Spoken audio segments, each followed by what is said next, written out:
Cypress Lake members, John Pazder here. Welcome back to the 4 Caddy. I'm sitting here on number 13 in the bunker here for two good reasons, but before we go over that, I'd like to go over some upcoming events. Saturday, April 24th, our last event of the year, the Dick Wilson Cup. It's a men's Ryder Cup format. We've got 48 guys signed up for that. It's a full field, so thanks for signing up for that. And then the next few weeks, we're going to be doing our birdie-a-thon. Myself, Jeremy, Mark, and Dave try to get as many birdies as we can. And we ask that the members pledge per birdie or a max amount. All the money raised helps us with our education and tournament entries for the summer. So we would greatly appreciate that. If you can't make it to the club to sign up, you can call in and we'll put your denomination on the board. So I'm sitting here in the bunker and wanted to go over two things. One, a rule situation that some might come up while you're playing. And also, we've gotten a lot of comments about a lot of footprints being left in the bunkers, meaning people aren't raking the bunkers after they're done hitting out of them. So we'll talk a little bit about that later in the episode. One good tip is to, before you go in the bunker, is get the rake and bring it in with you and just set it next to the ball. Okay? Very legal. I'm in the bunker here now. I'm going to hit my shot and see where that might end up.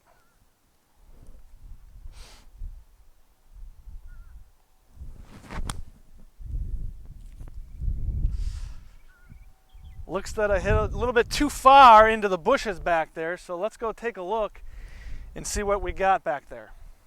But before I do that, we're going to rake the bunker.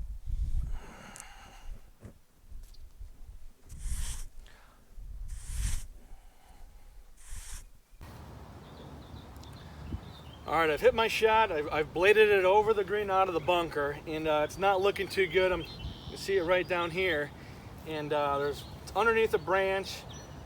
Really don't want to try to hit this to advance it because it's probably going to dig myself a bigger hole and get in some more trouble. So what are my options here? Well, I could take where the ball is and go 2 club lengths on either side, no closer to the hole, in kind of a windshield wiper area.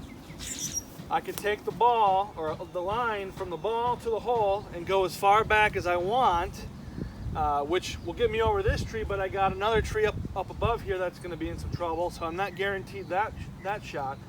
Or I can go back to where I last hit, which is back in the bunker. And not many people often think of that as an option, so I just wanted to point out that is always an option. So I think I'm going to go do that and go back into the bunker with a 1-stroke penalty and drop it, because even if I don't play it and I take the 2 club legs here or go back, I still have to take a 1-stroke penalty. So I'm going to take my medicine and go back into the bunker and see what happens from there. But always a good option. You know, another time, if you're on the green and you putt off the green, sometimes your best option is to go back to where you last putted and take that 1-stroke penalty versus kind of going back and forth on the green. I know some people saw that in the men's 2-man tough day event. So always know those options. So let's go back to the bunker and see how we fare from there. All right, I'm back in the bunker here. I've elected to take an unplayable and go back to where I last hit my last shot. That looks like to be the best scenario for me. So what I'm going to do is, in the bunker, drop at knee height in the bunker, and we'll see what we can do from here and be a little bit better from the last outcome.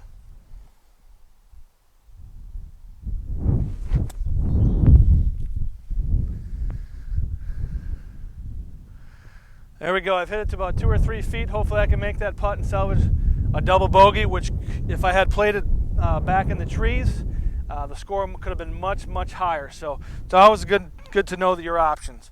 Also, going back to raking the bunkers, you might have saw in the Masters this past weekend, Shigeki Maruyama's caddy did a bow after the final putt was made, and you know, in his culture growing up, that shows a sign of respect to the golf course, to the Masters, the tournament, everything that the event has to offer. It means a lot to him.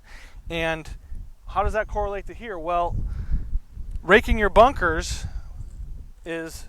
also correlates to the club culture and respecting your fellow members behind you that are playing, so that they don't have to end up in your footsteps. So when you're out here, just when you leave the bunkers, please remember to rake them as you leave, and everybody will be happy. The course will be left in a better way than we find it, and just a much more enjoyable game. So thanks for watching. We'll see you next time.